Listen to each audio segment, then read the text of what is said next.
আজকে আমাদের বাড়িতে রমরমা আয়োজন চলছে খাওয়ার দাওয়ারের, তার কারণটা পরে বলছি। প্রথমেই দেখো কচি চিকেন, আর এই যে চলে এসেছি রান্নাঘরে।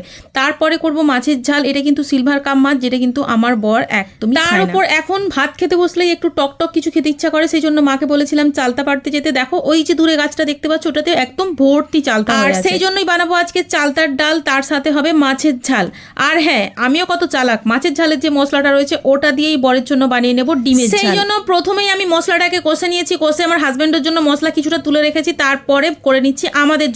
এখানে মশলাতে কিন্তু আমি দিয়েছি আদা, পেঁয়াজ, পোস্ত। আজকে সর্ষে পোস্ত দিইনি, তার কারণ কি ওই ডিমটা করব বলে। ডিম আর মাছ এই দুটো একসাথে যেহেতু হবে, সেই জন্য একই মশলা করেছি। এইভাবে ডিমের পোস্ত করলে কিন্তু খেতে ভীষণ টেস্টি হয়, তবে এখানে কিন্তু একটু পোস্তটা বেশি দিতে হয়। তো যাই হোক, রান্নার আয়োজনটা আজকে ভালো মতোই চলছে। চালটা আবার কাটা ভীষণ কঠিন কাজ, সেই জন্য চালটা সাধারণত মা বাড়িতে থাকলেই আমি করি, তাছাড়া করি না। আমি পারি না চালতা কাটতে। আর এখানে মা চালতা